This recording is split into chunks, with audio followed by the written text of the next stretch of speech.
Good morning and welcome to City Hall. We're going to get started with the invocation and the Pledge of Allegiance. Jerry Peterson is the pastor at First Lutheran Church of Oklahoma City.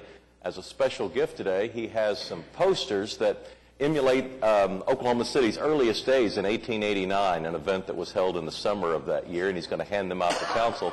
But he also has some stories that I think people who are fond of Oklahoma history will enjoy this week, because this is the week of the land run, and it was a very hectic time in Oklahoma City.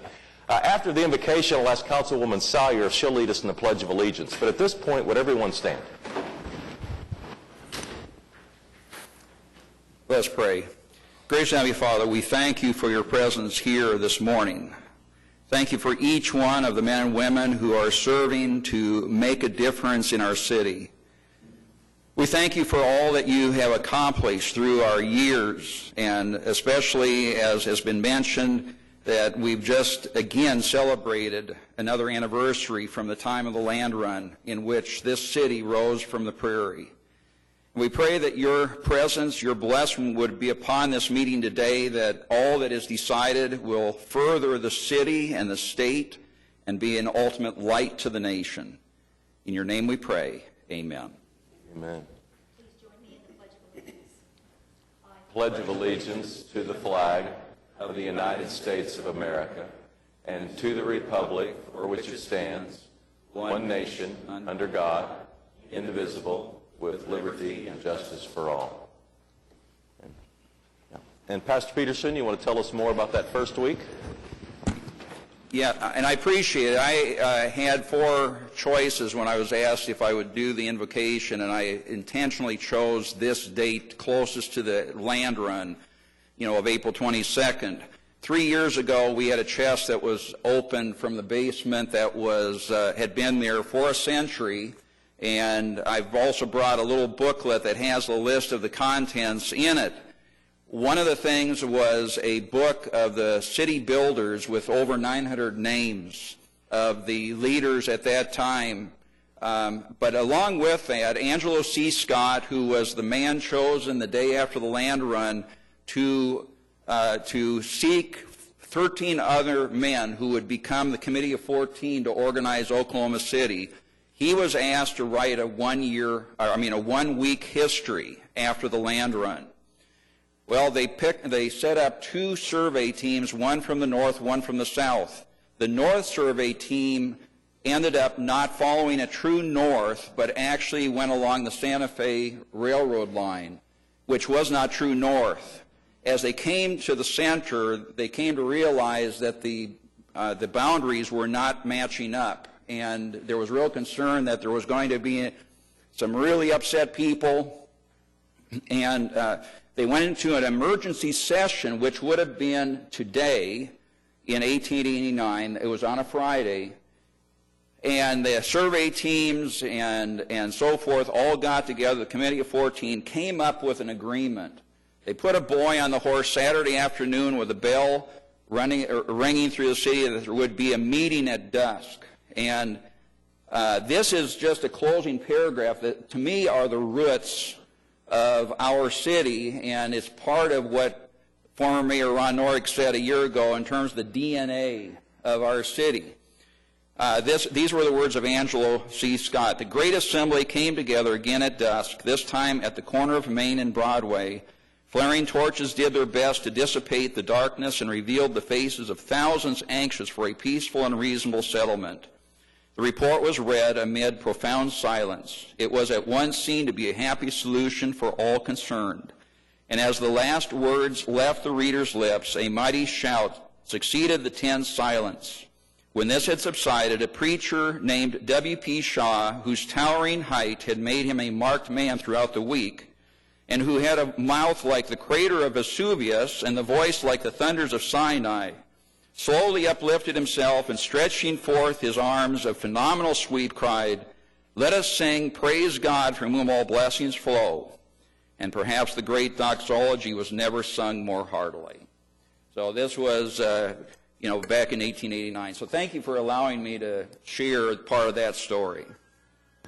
And I believe that surveying issue is in effect today. I mean, I think that the way the city is still laid out, is the result of that compromise that took place on this date in 1889. Yeah, my understanding is that when the Cox Convention Center went up, it actually removed part of that scar tissue. So we celebrate that. Absolutely. Thanks for bringing that down. There was also a poster discovered in that time capsule that told about an upcoming event that was going to take place in July 4th in the summer of 1889. It was going to be a chance to invite people, mainly from Kansas, to come down on the train and to see the unassigned lands in this new city of Oklahoma City for the very first time. And this poster, which he's going to distribute a copy of to the council, was talking about that event and showing kind of the terminology of the day for settling what had been the unassigned lands from the federal government. And they had, it has written on here actually a note that what happened is that a stand that could hold 1,000 people collapsed before the horse races, and it caused a real damper, but they were really wanting to, sell Oklahoma City, come and see this new city. And, again, the Historical Society had no idea that there was a poster such as this, but in pristine condition. That's right. They had heard of the event but didn't know about the poster. Thanks again. All right. We have a special day today because the Mid-American basketball team is here, and they have recently won the national championship. Come on up, guys. Josh, come on up. Bring your team.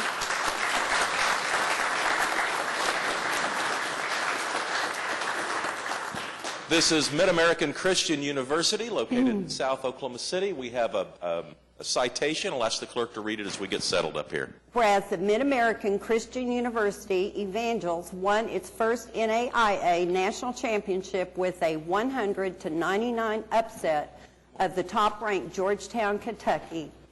The Evangels finished the national championship season with a 28-9 record. Whereas the Evangels entered the tournament as the number 14 team in the country and the tournament's fourth seed. Whereas the Evangels were led in the championship game by tournament MVP Devontae Reed with 25 points and Malcolm Mann with 23 points, including the game-winning shot at the buzzer. Whereas 27-year-old MACU coach Josh Gamblin became the youngest coach to win a collegiate men's national basketball championship and was named NAIA Coach of the Year. Whereas the coaches and young men on the Mid-American Christian basketball team have represented Oklahoma City with hard work, big dreams, and good sportsmanship. Now, therefore, Mick Cornett, the mayor of the city of Oklahoma City, does hereby congratulate Mid-American Christian University on winning the 2016 NAIA Men's National Basketball Championship. Let's show our appreciation of these young men. And Josh, congratulations. A win at the buzzer. That's pretty cool. Oh, what an unbelievable group of guys, first and foremost. They represent our city and our university with the utmost class. Now, they don't dress very well, as you can notice this, but just a special group of kids, a special university, and I just want to thank you, Mayor Cornett, for having us here today. Well, we're very proud of you, and thank you for representing Oklahoma City so well at the national stage, and good luck next year. All right, let's show our appreciation one more time.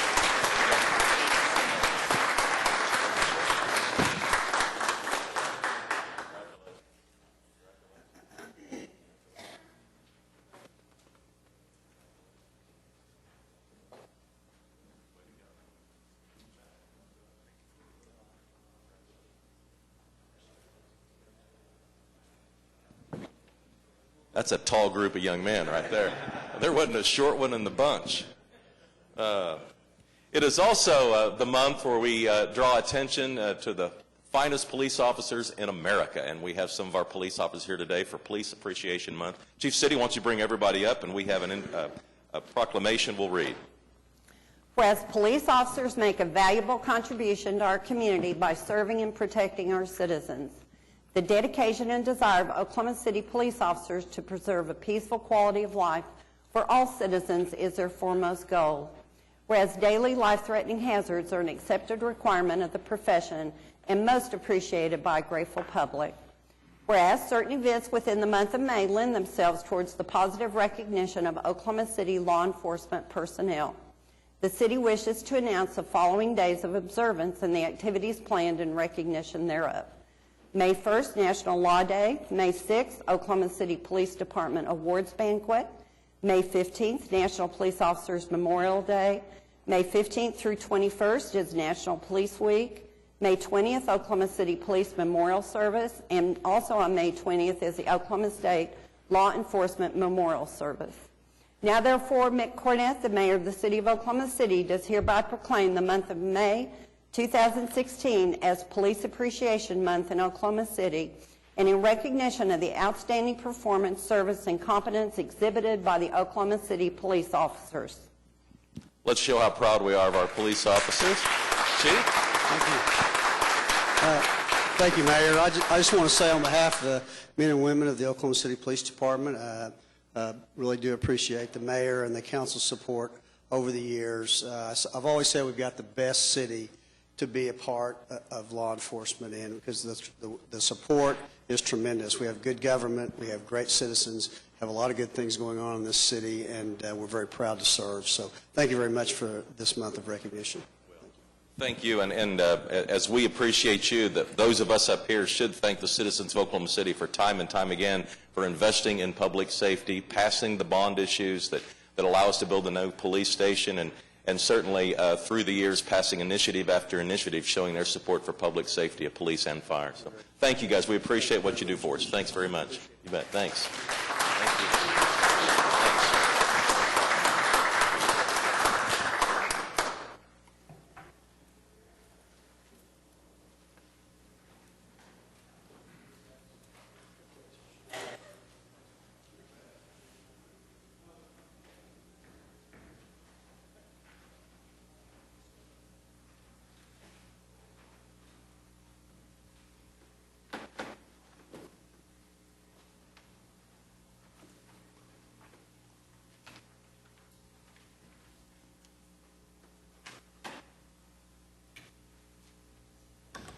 So when we built the Cox Convention Center, we fixed the surveying issue. Is that the story? I think that was the main purpose of the building, yeah. So what happens if it goes away? Yeah, that's right. You just can't trust those north surveyors. All right, we're on item 3 of Office of the Mayor, and that's the appointment of Councilman Shadid to the MAPS 3 Citizens Advisory Board. Thank you, Councilman. Is there a motion? Okay, is there a second? All right, cast your votes. Passes unanimously. Item 4 is a journal of council proceedings. 4A is to receive the journal for April 19th, and 4B is to approve the journal for April 12th. All right, we have any comments or questions on the journal? All right, cast your votes. It passes unanimously. Item 5 is request for uncontested continuances. Mayor, just 2 this morning. On page 9A 1 and 2, which is PUD 1605, the applicant is requesting that item be deferred until May 3rd to allow more time. And on page 11, on item claims for denial, item 9F1C, Councilman Pettis has requested a 1-week deferral in this case. All right, any other requests for uncontested continuances? All right, we'll move on to item 6. It's revocable permits. The first is a request from the Cultivar Mexican Kitchen to hold Cinco de Mayo on May the 5th. And Gary Goldman?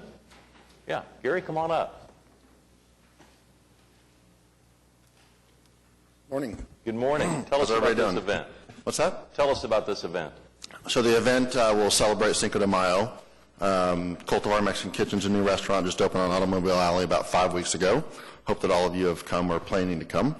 I want to backtrack really quick and say we just held an event for the marathon on 7th Street, and it went extremely well as far as the infrastructure and everything we put together with security, sanitation, barriers to ensure that everything was contained, health department regulations, et cetera. So it was planned in 2 weeks. We've been open for 5 weeks, and we were successful. So hopefully we can knock this one out of the park as well. For Cinco de Mayo, we plan to close 7th Street from Broadway to, well, we have it closed through to Oklahoma. Now, due to the construction of the railroad there, it's already closed off right just west of the railroad. So we'll have barriers to the north at the alley by 8th Street, barriers to the south at the alley by 6th Street, allowing local traffic through for businesses. I have security, deputy sheriffs in place again for Cinco de Mayo. We'll be doing some tacos and Low Point beer outside. We'll start at 1 o'clock with just some food and beverages, and then at 5 o'clock we'll have a band from 5 to about 10 on a stage under a tent. And that's really the gist of the event. Okay, and Cinco de Mayo, is that a Thursday? It's on Thursday. Thursday, right. And there's also Cinco de Mayo events in Capitol Hill, I believe. Is it the Saturday before? I believe. So I don't want people to get confused. I want them to attend both. Yes, absolutely. But just want to let people know that there's more than one event. If they And there's one just 3 blocks up the street at Iguana, so we should create some neat synergy between 7th Street and 9th Street up that alley. I'm anxious to see how that works out. Well, thanks for holding these festivals, Gary. It really, Absolutely. really helps. How about a motion on this event? I'd make a motion, and Gary, I really want to thank you for what you did for the memorial. It was an extra boost to all the activity that was happening on Broadway. I was unfortunately on the wrong side of the street, and you can't get through to the other, that's the tough thing. other side, but it looked fabulous and really well done. So, You live and learn, and we'll continue to progress it next year. great. Thanks so much. So I made a motion. All right, we have a motion and a second. We're voting on item 6A. Cast your votes. Passed unanimously. Thank you. Have a good day.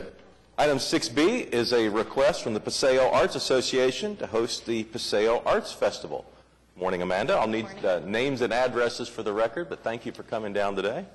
Amanda Bleakley, 3022 Paseo, Oklahoma City, 73103. Colin Rosebrook, 3017 Paseo. And tell us about the Paseo Arts Festival this year. It's our 40th year, and we're excited because we're drawing lots of national attention as far as national artists around. Me being a veteran of the art show, I don't want to say circuit, but there is a circle of artists that really look for the best shows, and we are among that now. And so we have a lot of coveted positions for our artists. So we'll have about 90 artists this year. Wow. And it's May 28th through the 30th, so it's a Friday through Sunday at the end of May. Saturday through Monday. Saturday through Monday. Okay, thanks for pointing that out. Is that Memorial Day weekend? Yes. Okay, makes sense then. Saturday through Monday in the Paseo District. How about a motion from Ward 2? Okay. Is there a second? Cast your votes. Passes unanimously. Thank you all. All right, we'll recess the council meeting, convene as the Oklahoma City Municipal Facilities Authority. There are 3 items. All right, we have a motion and a second. Any comments or questions on the MFA? All right, cast your votes. It passes unanimously. We'll adjourn the OCMFA, convene as the Oklahoma City Public Property Authority. 3 items. Is there a second? All right, we have a motion and a second. Any comments or questions on the PPA? All right, cast your votes. It passes unanimously. We'll adjourn the OCPPA, convene as the Oklahoma City Environmental Assistance Trust. 2 items here. All right. We have a motion and a second on the EAT. Any comments or questions before we vote? All right, cast your votes. It passes unanimously.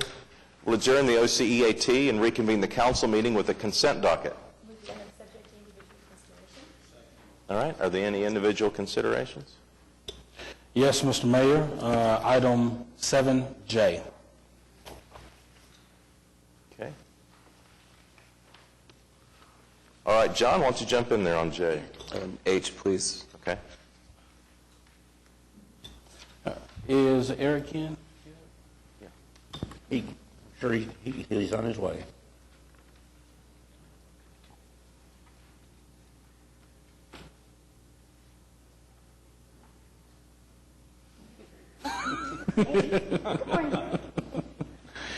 Eric, in regards to 7J, Northeast 23rd through 250th Street on Kelly, can you please explain what we are getting ready to do, again, for Northeast 23rd to Northeast 50th Street on Kelly?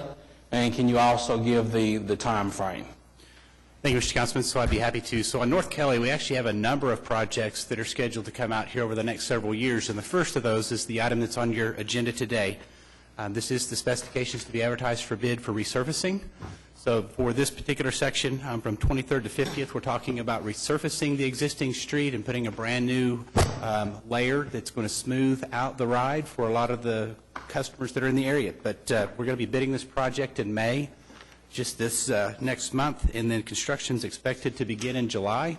We'll finish up no later than spring of next year. So I mentioned there's a number of other projects. So as we look forward to Kelly Avenue, there's a significant number of widenings that are going to be occurring all the way to the north, and then we'll be bringing those back to the council this and in the next few years, asking for specifications to be advertised on those as well.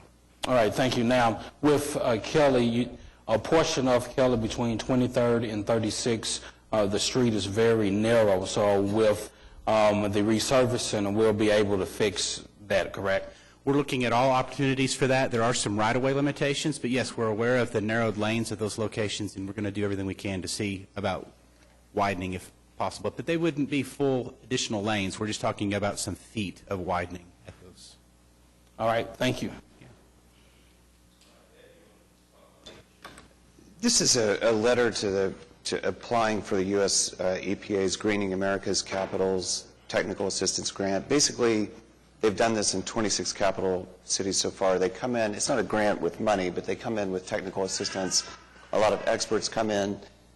They look at a specific area of a city and try and give a blueprint for how you might make public investments to maximize economic development and get the biggest bang for your buck, if you will. They'll do water quality testing, look at drainage. This particular area, between 23rd and 36th, between Western and I-235, has a lot of neighborhoods, a lot of schools, a lot of parks, so it's perfect for this kind of grant. I know that public support is important, and that's why I really want to emphasize how much in support I am of this and how much I appreciate T.O. Bowman and the Office of Sustainability's work in this. I think this is exactly the kind of studies that we should be doing over the next year as we get ready for the GO bond. Previous GO bonds, I think, were very peripheral heavy, very peripheral development, very sprawl oriented, and a lot of neighborhoods have gotten left behind, and there's a lot of drainage issues when we're having 300-year floods every other year. That's totally changed what these neighborhoods are needing, and I think this is exactly the kind of study. I hope there can be more of them, but I hope that we get shortlisted and ultimately approved for this and can apply some of what we learn if we're accepted towards the next GO bond. So again, I just want to thank you so much for the work that you're doing. Thanks. All right. Thanks for bringing that to our attention. Any other comments or questions on the consent docket? All right. Cast your votes. Passes unanimously. On to the concurrence docket. Move those items subject to individual consideration. All right. Are there any individual considerations on the concurrence? All right. Cast your votes. It passes unanimously. Move on to item 9. These are items that require a separate vote. I believe 9A has been deferred till May 3rd. Is that right? May 3rd. Yes. May 3rd. Okay.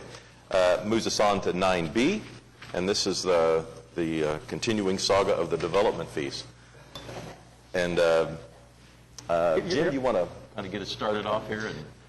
Be happy to. We've tried to reconcile some of the numbers with the developers. There's a city manager's report in there that spells that out.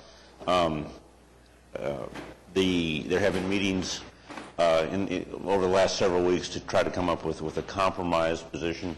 I believe that the commercial developers and the residential developers have come up with an agreement amongst themselves. Your Honor, if I might, just a point of clarification. In talking with city staff yesterday and today, there's the potential for 3 motions today.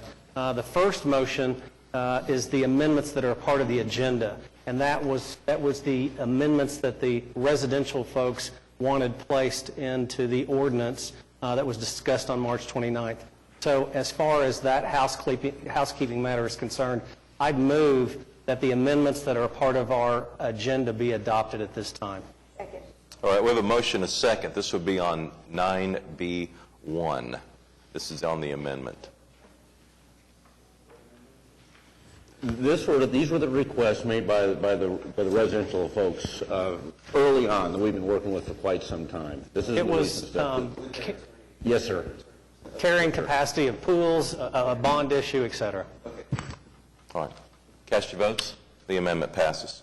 Then, Your Honor, the second proposed amendment is something that I think that Mark Ruffin, Mark Livingston, and Todd Booz, one group from the commercial side, one group from the residential side, would like to come up and make a brief presentation.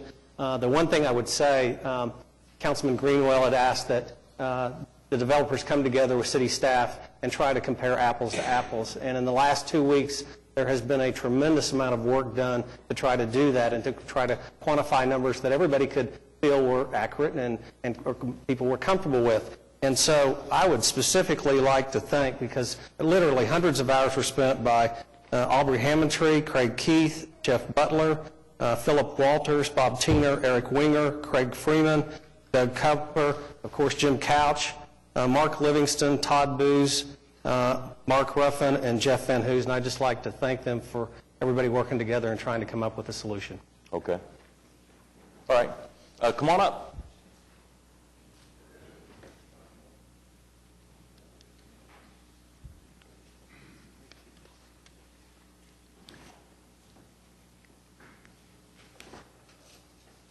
Morning, and we will need. Good morning. We will need name and address for the record. Mark Ruffin, 227 Northwest 16th. Briefly, I'll just talk a little bit about what our charge was from the last meeting about a month ago. We were asked to get together with city staff, which we did, and I think we had 3 meetings of some significant duration. The idea was to make, number one, we want to make sure we agreed on the data that we were using, square footages. We wanted to look at different cities, see what they were doing, all those kinds of things. So in any event, we went through all those metrics and came to a general conclusion or agreement that on the data that we were to use and where other cities were generally falling. So with all that said, we came up with some proposals on reductions in those fees with that data in mind. I think we've come up with a very fair and reasonable proposal, and I would say that the fee structure that we are proposing are fees that people will actually pay. And why is that relevant? It's relevant because when we look at other city data, many of the other cities that we look at, and a lot of them are lower than us, but a lot of them are higher than us. But on the ones that are higher, almost without exception, people don't pay those fees because there's lots of credits that get changed back and forth. So in this proposal here, will be the fees that commercial guys will pay will be at the high end of the range when compared to other cities of what people will actually pay. So with all that said, are there any questions?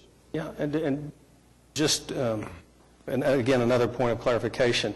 In front of you are the modifications, which I'm going to make a motion, the second motion, and that is changes that are at page 31, 35, again at 35 and 37. The amendment at 31 pertains to the parks phase-in language. The amendment at page 35 substitutes the table for the street development fees.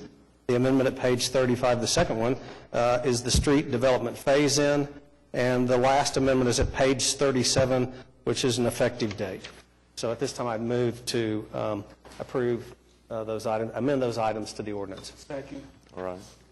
And if I could summarize that just for a minute, just to let you know where we're at. Well, what we've done is from the original proposal, the residential fees have been cut by 40%. The commercial fees have been cut by 45%. There will be an implementation date of January 1st of 2017. There will be no phase-in of the transportation fees. There will be a phase-in over a 2-year period of the park impact fees. And that's a bit of a summary of what this amendment reflects. The only other thing I'd add to that is that in the financial impact report by city staff, it was anticipated that the street development fees would produce approximately $6.7 million annually and I still think we were successfully able to accomplish that goal, correct? This is correct. In the data that we agreed was the correct data, and again, everybody is on the same page on this. When we do the math, that's what it runs out to be, about not quite 6.7 million, which again is consistent with what has, I'll say, been represented. That may not be the right way to say it, but what has been published. Yeah. Jim, or could you have someone give the definition of these four categories: rural, new growth, infill, and core, and just so generally we all know what we're talking about? Great, yeah, Aubrey, Okay. most qualified to do that. Sure. The city is going to be broken into four different categories. The center city is the core, which has the lowest relative fees. The ring outside of that is the infill. So the core was at the central business district, or is it much larger than that? It's a little broader than the central business district. In the old comprehensive plan, that might have been equivalent to what we call traditional neighborhoods area. Okay. And it's the part of the city that has the most complete transportation network and city infrastructure so far. Okay. And then the infill areas is beyond that, and then there's the new growth and rural area. All four areas have slightly different fee rates because of the amount of infrastructure that's needed to complete those systems as the city grows. Would new growth and rural, would those both be perimeter developments? Yes. Yes. They're pretty consistent in their rates between new growth and rural. So new growth would be where nobody's ever developed before? There is development in that area. It's just that the system isn't completely built out yet. Okay. And then rural, is that defined as AA, or is there a Most of the rural area is going to be zoned agriculture or large lot, single family. Okay. And is all of this in the comprehensive plan, or all these definitions? It follows very closely the comprehensive plan's land use typology areas, but it was really developed looking at the transportation system and the amount of infrastructure we project is needed to accommodate growth as it happens over time. Okay. Thank you. Just make a comment, because I think this is really going to be the opening discussion of larger issues, especially as we go over the next year and we talk about how we want to prioritize and spend our money for the next GO bond. And I'd just like a little bit of discussion and a little bit of acknowledgement about how we got into this predicament. How we got into this predicament where we have these mushrooming costs to maintain the infrastructure that we already have, and yet we continue to allocate infrastructure to the periphery of the city for sprawling development.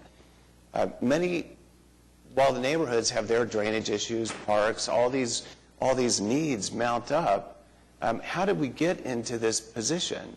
Many people believe that the kind of development that is taken place in the last GO bond and the one before is basically equivalent to a Ponzi scheme. That's what we're dealing with, the fallout of a Ponzi scheme, where you put public infrastructure to commercial and residential development, and then as commercial and residential development moves on to the next area, the taxpayers are left with mounting costs in this area, and it just goes on and on and on. If you look at the last GO bond, where we spent, every blue line is us spending $4 million a mile to widen streets on the periphery of the city, many of which had vehicle per day counts of 1,500, 2,000, 2,500, where there's no rationale whatsoever for doing it yet. We did it 20 years too early. And because we did it 10, 20 years too early, these streets will start to degrade when we should have been building them for the first time. I mean, that's a large part of why we are in this predicament. Many of these should not have been done for 10 or 20 years later. Boy, can you go to the next one? This is the kind of areas where we're spending $4 million a mile. It's not the neighborhoods asking for these kind of investments. It's commercial and residential developers. It's not neighborhoods because there are no neighborhoods on many of these streets. Boyd, we're building sidewalks out here while neighborhoods in the core don't have sidewalks, or their sidewalks are falling apart. Boyd, show another one. Here's another one on May. I mean, how did we decide that this was the best use? It's not should we just do this on a 178th or 192nd in May, but is this the greatest need of $4 million at that time? Boyd, show another one. This is just, you really should not be widening streets until you have vehicle per day counts of 10,000 or more. And you can see that the vast majority of them didn't have it, as little as 1,500. I just want an acknowledgement that the commercial and residential developers are not the only ones paying. Neighborhoods are paying because their houses are flooding, or they're tripping on sidewalks, or their car tires are blowing out because they've got potholes throughout their streets, and we can't afford, or we didn't fix them in 2007 because we were too busy spending. This is about $150 million plus on widening for commercial and residential developers. So while we're talking about $6.7 million or this, realize that it was tens and tens and tens and tens of millions of dollars that we incentivized commercial and residential development when we didn't need to in 2007. And I just hope that as we get ready for the next bond in 2017, we have a very frank and smart discussion about what we can and cannot afford. So we can talk about what percentage of impact fees we want to do here, but I think the larger discussion is going to come a year from now. And I hope that the neighborhoods get the same representation that commercial and residential developers have had in previous bonds. I don't disagree. Great. Yeah. You don't disagree with what you're saying,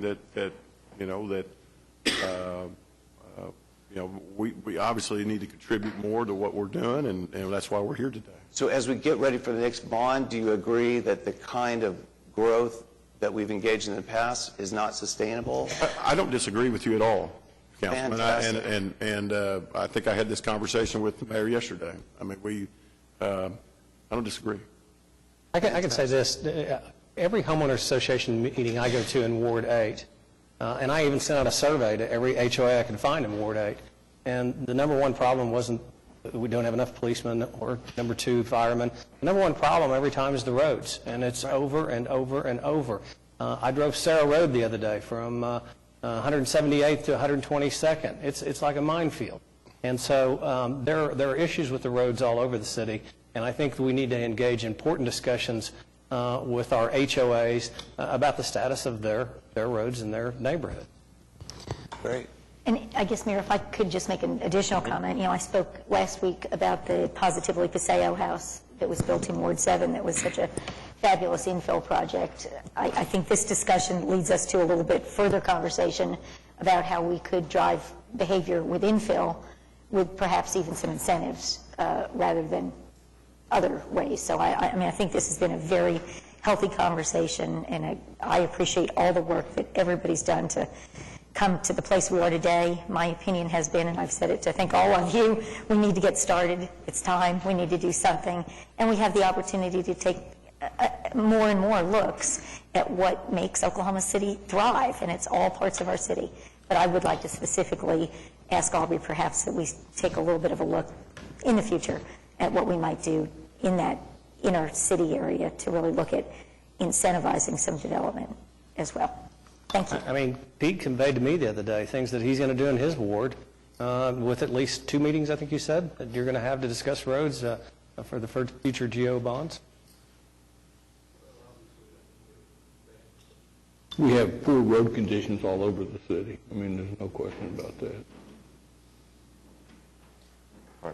Just want to comment. It's a complex issue. The reason that there's growth in some of the outlying areas is because people choose to live there. And the reason a lot of people choose to live there, the fact is because there's a lot of choices about school districts. And so there is a demand to be in some of these outlying areas. Oklahoma City is very unique, and I'm not advocating sprawl. I understand the problems with it. I understand the issues. But the fact of the matter is we're driven by sales tax dollars. That's what funds Oklahoma City. And a lot of what would be considered suburban growth in other cities is in Oklahoma City. Our suburbs, for a lot of us, are in the outlying parts of Oklahoma City, and it does drive the economics of the city. I'm not saying you're wrong at all. I'm just saying there are a lot of factors that lead up to why the choices are, and there are desires to live in some of those areas, and that's why people choose to live there. And the fact of the matter, it's maybe not a sustainable model, but if that's where the residential will go, we reap the benefits of some of that retail development and residential development. It's I understand what you're complex. saying, but we put public dollars in some of these places before there was anybody living out there. And a lot of those, they don't have any sales tax dollars. They're shopping in Edmond, or they're shopping in Moore. So we get a double hit.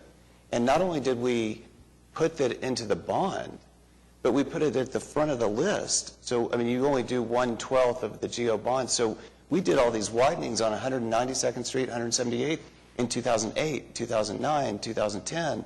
While I have kids walking in the middle of the street on Independence, it was determined to be a need.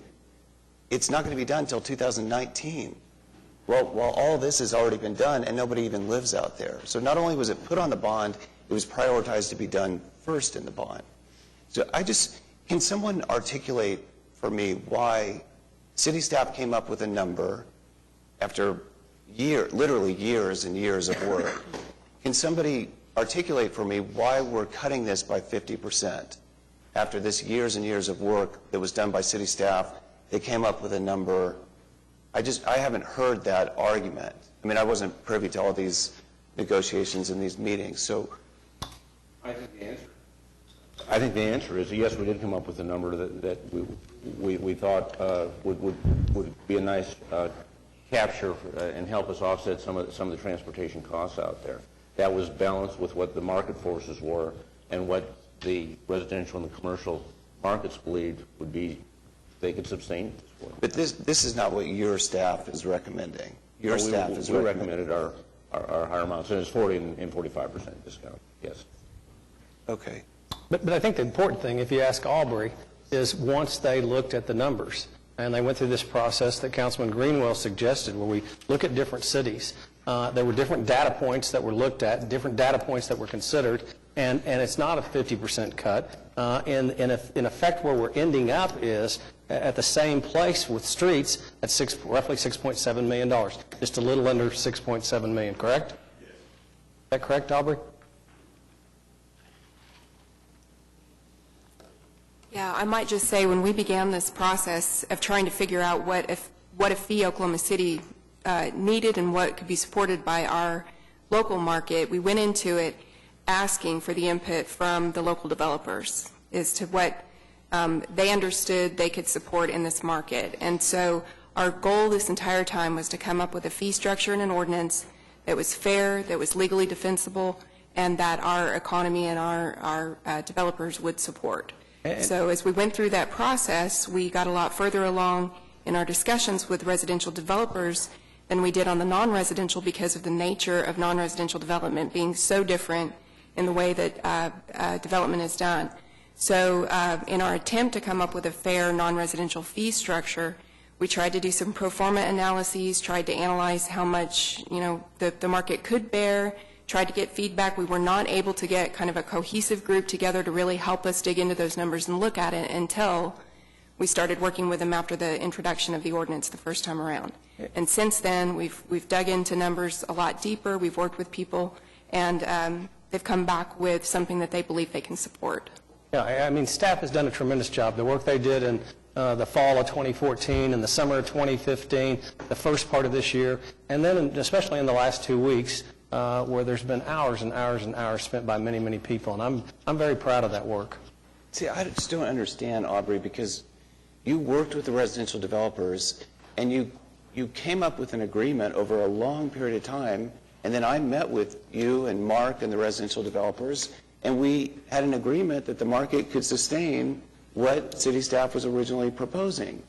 So this idea that we're doing a compromise of what the market can sustain is not, that's in opposition to the meeting that what I heard the residential developers saying is that they could, not only could they sustain it, but they developed it with city staff. It's only in commercial development. It's a balance between the commercial and the residential on the amount of money generated and the amount of trips generated. One of the things to make sure it's legally sustainable is to make sure we have nexus, we have a connection between the trip generation and the fees and the money revenue derived off those fees. Well, that brings up another point I don't understand. Commercial is developing 2/3 of the car trips.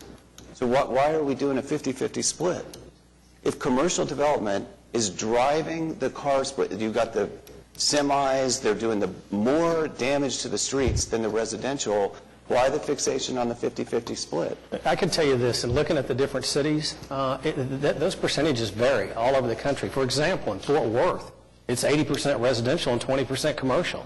And so I think what happened here is that everybody sat down, got in a room, looked at data, came up with new thoughts, new ideas on additional things that should be considered because of Councilman Greenwell's suggestion to go through that exercise. And as a result of that, we came up with a good compromise that's going to avoid developments from leaving the city and going to Mustang or Moore or Edmond. And we keep the sales tax dollars that are generated by those developments. So I think it's a great compromise. There was a lot of work put into it, and it's for the good of the city. You've got to start somewhere. The other thing, some cities have adopted these, and then they have moratoriums soon after they're adopted because it wasn't well thought out. Our staff thought this well through, and we are going to review this on an annual basis with an annual report so we can look at it again. But you've got to start somewhere, and we're starting January 1st, 2017. We basically did have a 6-year moratorium. This discussion almost came to fruition 6 years ago, 7 years ago, and then we just took a time out. So when we're considering it... Because there was a downturn in the economy, a big downturn. And then a boom. I mean, we have gone years and years and years of delay where commercial and residential developers paid nothing. There were no impact fees. And so in a way, we've had a moratorium, and when we consider how much should be paid, I think that should be a consideration, is that we've gone 6, 7 years with nothing. The great thing about this in my mind is that we now have people working together, wanting to go forward, wanting to start it. One person called it, there's a be happy provision here. And what I mean by that is we're not going to end up in litigation over this. And so people are wanting to work together, they're wanting to move forward, and there were a lot of hours spent to come up with this compromise. All right, we have a motion and a second. I have a couple comments, too. One is, to some extent, I agree with Ed about what goes on in terms of where the infrastructure goes. But the fact is that residential development follows school districts totally. I mean, the idea that it follows streets or anything else is ridiculous because the statistics show that follow school districts. I mean, so we're trying to, one of the things Oklahoma City's always prided itself in, or at least I, as a representative of Oklahoma City, have felt proud of, is the fact that you can live in virtually any lifestyle you choose and still live in Oklahoma City. And to some extent, that in and of itself is a compromise because there are different lifestyles that put different burdens on the city government. I mean, there's no question about that. But I think it's a good thing. I think, frankly, the emphasis, we shouldn't let it drift away from what really has created the problem in the inner city, and that's the school system. That's what's happened. We need to remain focused on rebuilding the Oklahoma City school system if we ever want to do anything substantial in the core of the city. We cannot let it, we can't let other things get away from us. The second thing is most everything like this is a compromise. I mean, this is not the solution I would have crafted if I personally were king and I could craft it however I wanted to. It's not. It's not enough, I don't believe, but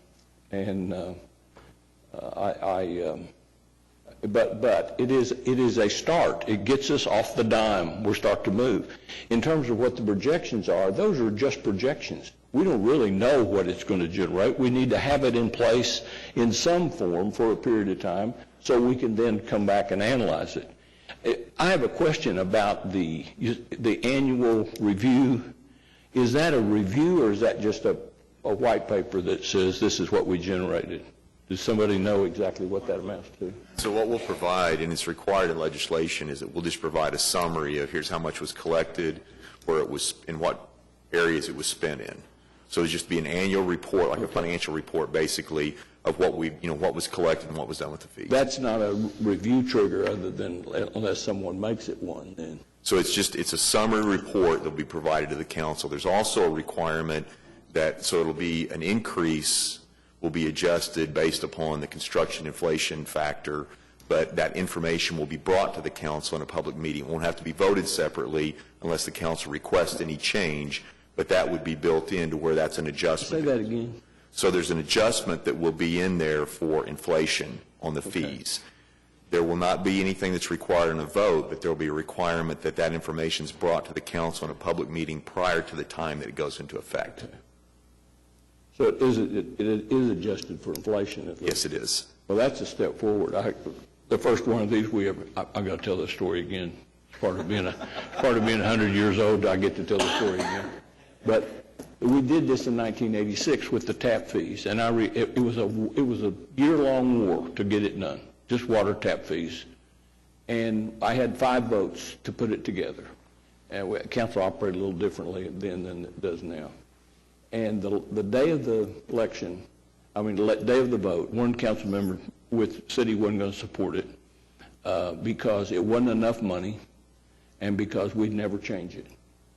So I put together another vote. I found another vote, and 2 weeks later we passed it. And the fact is that was 1986. We didn't change it again until 2009, and it wasn't enough money. And I want to make sure we don't make that mistake again. That was it generated several $1 million over that 20-plus years it was in effect, but not close to what the cost, what it should have generated based on the impact on the water and sewer system that expansion had. So I want to be sure we're not doing that this time. The third thing is just a personal comment. The fact that we were able to solve this in 2 weeks is an indication of big old adage that people don't see the light, they feel the heat.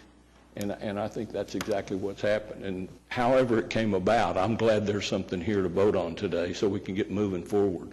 A year from now, hopefully, we'll have real numbers, that is, numbers generated by development of one kind or another, and we'll be able to analyze whether this was enough, whether it was timely, whether we ought to look at it again. And I think those are positive things.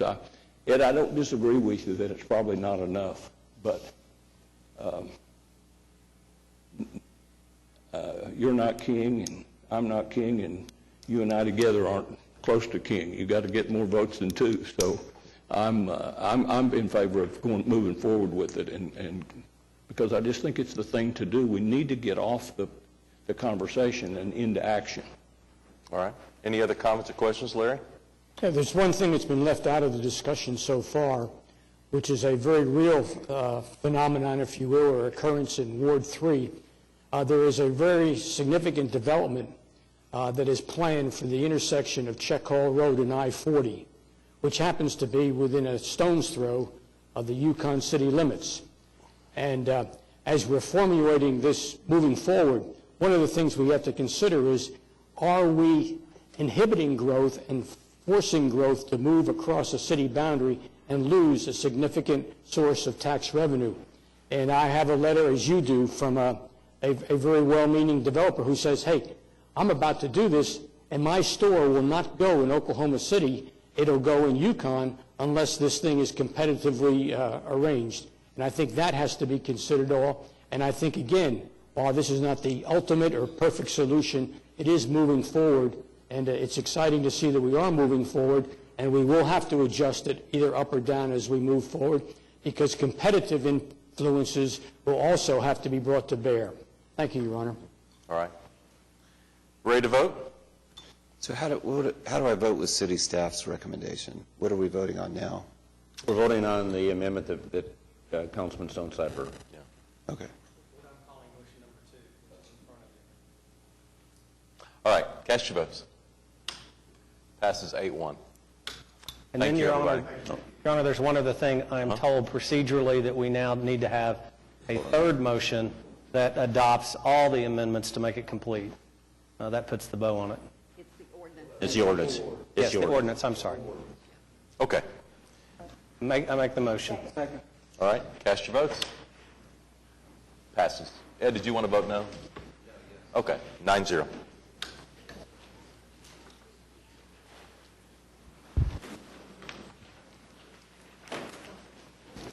What we got there? All right, we're on to item 9C. This has to do with some federal grants. It is a public hearing. Did anybody show up today hoping to speak on item 9C? Mayor, Chris Vargas here with the Planning Department to give us an overview of the consolidated plan. Morning. Someone taller than me has been up here. This item before you is on the second-year action plan of the 5-year consolidated plan that Council and HUD approved for us last year. This relates to our formula grants from HUD, our Community Development Block Grant, our Home Investment Partnership Program grants, which deal with affordable housing, our ESG grants, our Emergency Solution Grants for the homeless programs, and HOPWA housing for persons with AIDS. So each year, as part of our application for these entitlement funds, we have to submit to HUD our action plan and budget allocation and our program activities, and that's what's before you here today. For 16-17, we've got our HUD allocations for the year, and we were pleasantly surprised that they weren't significantly cut from the federal government. CDBG is down only 1%. This year we got $4,365,726. Home, which was at risk of being severely cut, actually got a 6.6% increase. So we got $1,785,041. And HOPWA and ESG are relatively stable, the same as last year's. HOPWA at $544,334, and ESG at $388,987. We've had 2 public meetings on this plan in January, as well as 2 citizens committees meetings in January and February, and the item has also gone to NCC and was reviewed and recommended for approval. For the year's CDBG budget, we don't anticipate any significant program income or program recapture. So for this year, we have not proposed any new programs, and the funding allocations that are proposed are exactly the same as last year's for our outside contracts. Those contracts would be the Oklahoma City Housing Authority at $234,897, the Community Action Agency's Emergency Home Repair, $587,242, COPTA's Sheriff Fair Program, $102,842, Community Action Agency Graffiti Removal Program, $15,011, Community Action Agency Small Business Training, $39,149, OCURA, $788,880, and Metro Fair Housing Administration, $82,745, and they implement the Fair Housing Act on behalf of the city. The remainder of CBDG really goes to planning and administration and our internal housing rehab programs and our Strong Neighborhoods Initiative programs. For home, most of the money there goes to down payment assistance programs for homeowners, $700,000 there. CHOTOs have to get 15% of all home funds is a requirement of HUD, so they get a bulk of it. Housing rehab internally gets $700,000 in our S&I program and $104,000, and then our admin. Our ESG and HOPWA funds are not allocated in this plan because they go through the Continuum of Care selection process where they make application.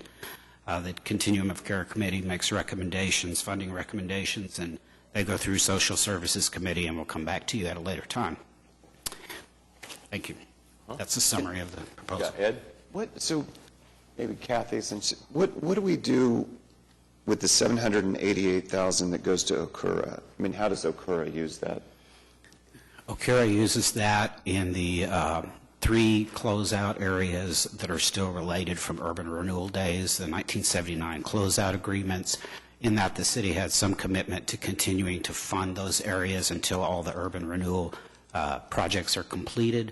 They use that for slum and blight activities, for holding of the properties that they still hold, for maintaining, for mowing, for hauling things off, for paying the salaries of people who do that, if there's dumping or something on the property. They also use it for when they get ready to sell a property, legal disposition costs, survey costs, all of those things are entitled. And a proportion of OCURA salaries are paid. Well, actually, it's Alliance salaries under contract with OCURA to do certain things for them. So a proportion of their salaries and overhead comes from this money. Does it go to legal fees? Some portion of it does go to legal fees. This is the bulk of the money that we have for affordable housing, for I mean, and 20% goes to Okura. I'm just not, Yeah, the slum and blight under the block grant, you're entitled to use up to 30% of your total block grant for slum and blight. That's the allocation that goes to Okura. It's not quite 30%. I think we use maybe 22%, something like that. what does that mean? Like, what do they do with the money for slum and blight? For slum and blight, they currently... I thought I did, but apparently Kathy might do a better job. We are responsible for maintaining and, we are responsible for trying to correct slum and blight conditions in approved urban renewal areas that the City Council has adopted as urban renewal areas under the state statute. We hold a great deal of property that we are continually in the process of trying to dispose of and use that for, in many cases, affordable housing. So we try not to just meet the slum and blight objectives under CDBG, but we also work towards meeting the affordable housing objectives. We are responsible to maintain all of that property and to keep it free from dumping, and we mow grass and all of those kinds of things. And the way that we do this is that we, each of the employees of Urban Renewal, and Urban Renewal has 4 employees still that are our maintenance crew, and then they allocate their time between which urban renewal area they work in and how much time they spend at it.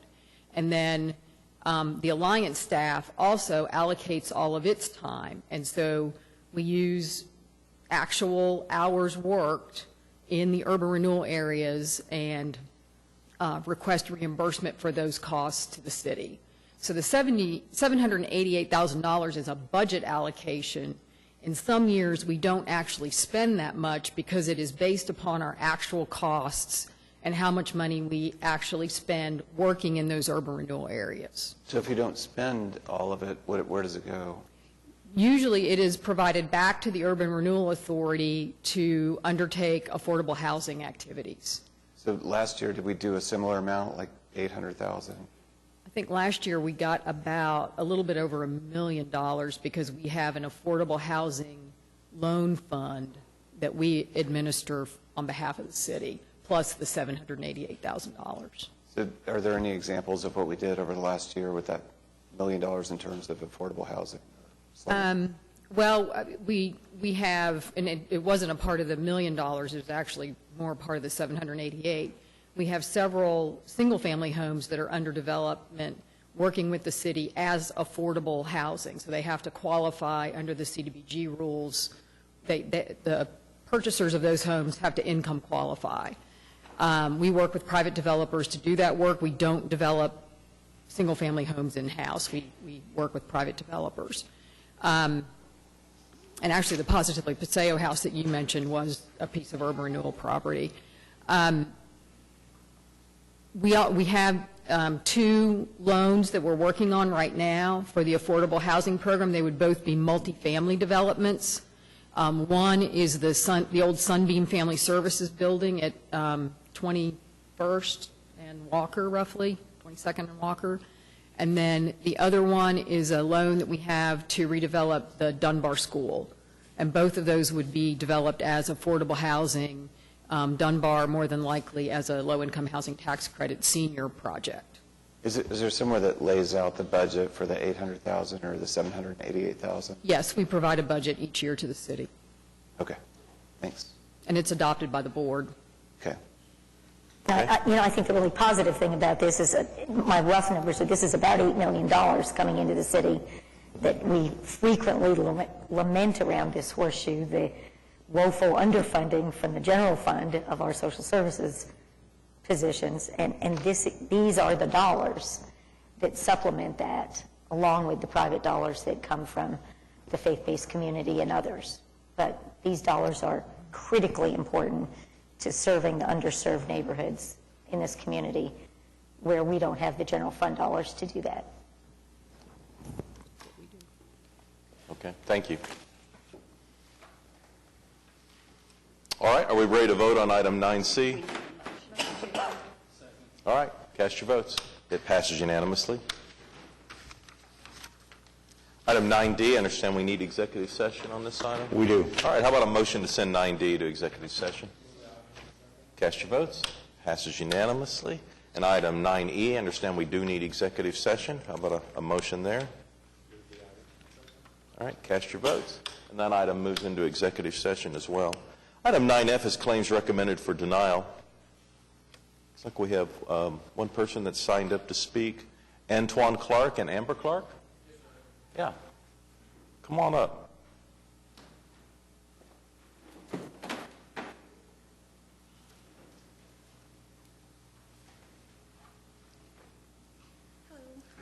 Good morning. Amber, we'll need your name and address for the record, please. Amber Clark, my current address is 8308 Arlington Drive. Okay. Tell us about your claim. Well, in January, we recently bought a home, and my husband was driving to his drill duty station from our new address, and so he took an alternate route that was given to him by Google Maps. Because of the snow and the weather conditions at the time in January, it concealed an extremely large pothole that was in the road that damaged both wheels and tires on the passenger side. We submitted a claim with our summary from the repairs. We paid $713 and some change to have that fixed. And then we received a letter yesterday. We actually called to check up on the status of our claim on Thursday, and we received a call back on Friday from the intern who was handling our case. He let us know that they had recommended the claim for denial because they did not have any notifications of the pothole within 6 months.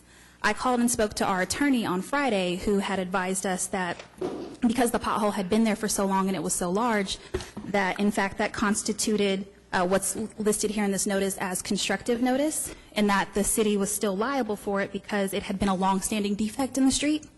Excuse me, I'm very nervous. And so we only received a letter saying that our appointment to be seen here was going to be today last night, and so I did not have time to print them all, but I do have several screenshots on my phone and my email from different websites that are orientated towards Oklahoma City discussions, from OKC Talk, OKCChamber.com, OKCGov.com, OKC.gov, excuse me, GovLive.com, CClickFix.com, and DustBerry.com that all indicate, dating back to 2004, that people have been discussing the defects on 179th Street. Okay. Tina, you want to come forward? Yes, sir. This claim deals with a pothole at Southwest 179th and South Penn Avenue, between South Penn and Southwestern. And so our normal process in handling a claim like this is that we ask the Action Center, who get generalized claim information, and the Streets Department, if they have had any notice of any problem in the area of this pothole in the 6 months prior to this incident. And both of them said they have absolutely not even one call or notice of a pothole at this location or in like the mile in that area. So I don't dispute that there might have been problems out there, but the city was unaware of them. The Governmental Tort Claims Act says that we can't be liable for defects in the roadway unless we have noticed that they're there, and then we have a reasonable opportunity to fix them. And neither of those things are present in this case. Okay. Could I add one more thing? Sure. In the letter that you all had sent to us saying that our claim was recommended for denial, at the very last page, it states here that a municipality is liable only for negligence in failing to repair, remove, or guard against substantial defects or obstructions or after actual or constructive notice of their existence. Regarding constructive notice, the Supreme Court of Oklahoma has held that a city need not have actual notice of the condition of its streets in order to be liable for injuries resulting from the defective condition of its streets, but it is sufficient that the defective condition has existed for such a period of time that the city, by ordinary use, could have discovered it. All right. Kenny? Yes. Do we have photos of the pothole? Yes, I do.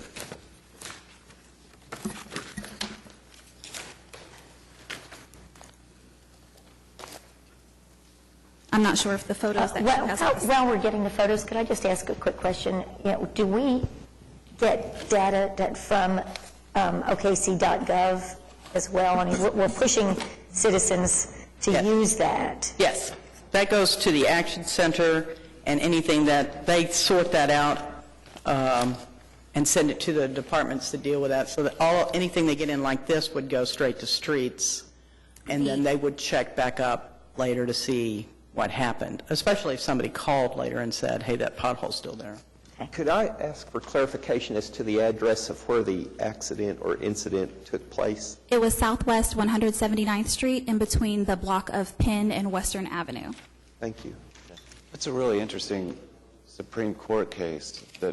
What's the name of the case? Kenny, did you want to say something? Did you want to say anything? Yes, I wanted to see what the pothole looked like. Okay. Great. Thank you. Yeah. The photo that she has is the same, but we also do have images from Google Maps from 2015 that also show the pothole was visible by the satellite that does the street view. Quick question. When did the incident occur in one of those pictures? The pictures are from February. The incident occurred in January, and then we had the policy hearing. We spoke to our lawyer and said that we should file with the city, so that we don't take pictures in February. The pictures from Google Maps are from 2015, I believe from October and November. So the pictures from Google Map, October 2015, and the accident happened in what year? January 2016. I would say, based on the photographs and based on what the claimants presented, if council wanted to find constructive notice, I think you could find constructive notice. I think we do have notice. If Google Maps is showing that the street... The pothole was bigger than our tire. It's a very large pothole, so it had been growing. It's a question over of time. fact, so if council wanted to conclude constructive notice from that, you could. This is quite a change from what I've heard over the last 5 years. No, it's not. Over and over and over and over. There's always the possibility of constructive notice. It's a fact question based on the individual facts of each case. So are you familiar with this City of Norman versus Sally, Pitcher Yes. versus Barrett? What are your thoughts on? It's a fact question. You have to look at the facts of each individual case and whether or not the facts show constructive notice. The reason that we check an area larger than the exact area where the potholes are reported is to see if there's a continuing problem there that would constitute constructive notice. In this case, our records don't show that. But what does case law say about how long? I mean, what it's saying is that even if you don't have notice, if it occurred for such a period of time that the city, by use of ordinary care, could have discovered it, how long is that period of time?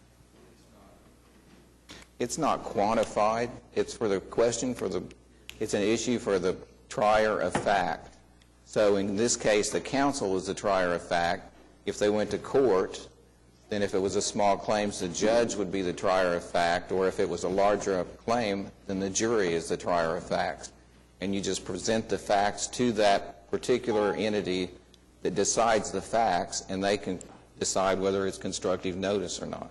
Could I add one The more question thing? is, should we have discovered this? And in this instance, I can't tell from this Google Map photograph if it had been there quite some time or not. I'm not even sure it's 2014, 2015, what it is.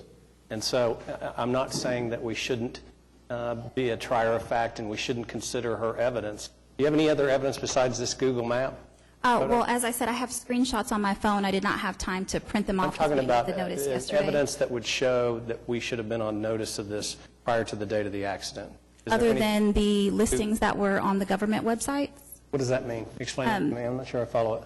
Like I was saying, I took screenshots of evidence that I found online. In 2011, there was a city agenda like this one that discussed repairs and improvements that needed to be done on the street on 179th near Western, which is on the street near where we had our accident. So what you're saying is that you have screenshots that show that we were on notice and that we were proposing to fix the road, and we Yes. did not do that for that area? Yes, and then there are also things from Click It, Fix It, which I guess is the mobile app where you can go in to put in for notice of potholes or street repairs or street defects. And it does mention that there was a community, I can read exactly to you what it said, that there was a community agenda meeting to discuss the road improvements that needed to be done on Penn Avenue and 179th Avenue.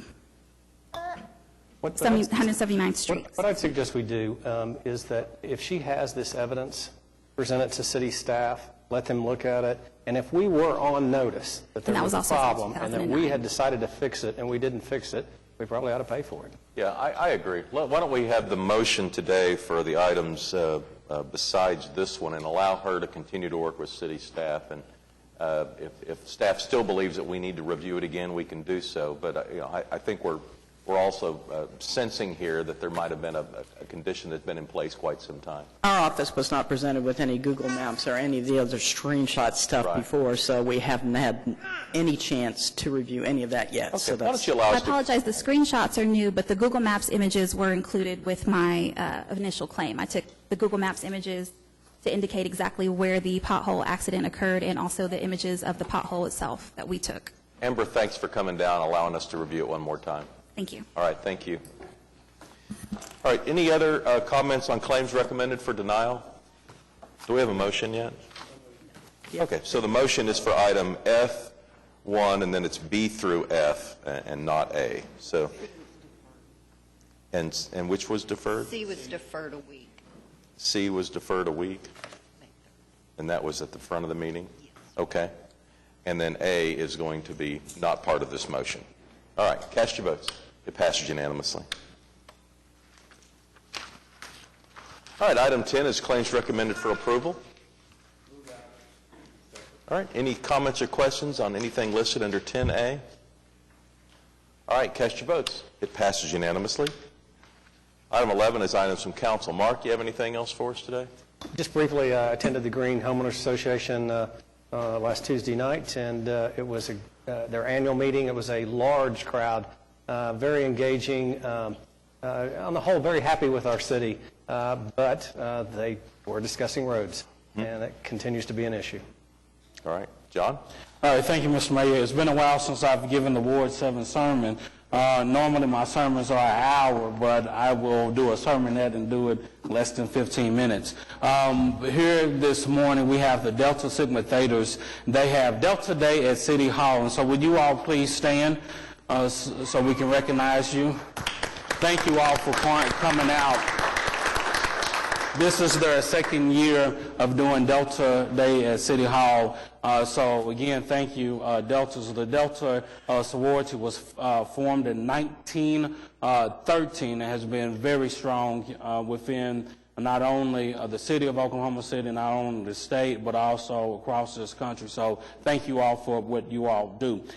This coming up Thursday at 6:30 p.m., school board member Ruth Fields will be holding a community meeting in reference to the state of the school system within District 5. There are some things with the school district that I'm just going to tell you I'm not happy about, especially as it relates to the upcoming bond election. It is being proposed that more than approximately $300 million will be put on the ballot for the school bond issue, broken down into several items. Proposition 1 deals with transportation. Proposition 2 deals with IT. Proposition 3 deals with safe classrooms, high schools, and building preservations, and Proposition 4 deals with student safety and health and wellness. The problem that I have with the school district, they have not been upfront and honest about their intentions for their bond issue. They have been meeting, in my view, secretly and not giving all the information to all of its board members. And I do have a concern there. As it relates to the new schools, they're not saying whether new schools are going to be built. I hope the new schools will be built a portion of the south side because of the overcrowding. But the school district, if they want the people of Oklahoma City to pass this bond issue, they need to be more transparent. It's a shame that when a school board member asks for certain information, board staff plays stupid. So I'm going to halt my comments there as it relates to the bond issue, but there is a great concern that the school district is not being upfront and honest and transparent as it relates to this $300 million school, potential $300 million school bond that supposedly they want to go in front of the voters in August, but yet there has not been any community meetings. Yet certain board members are kept totally in the dark about what they're planning on doing. So I am highly upset and disappointed in the leadership of the school board chair for her not being upfront and honest about what is happening. In regards to former Superintendent New, I am glad that he is leaving Oklahoma City. He did do some great things.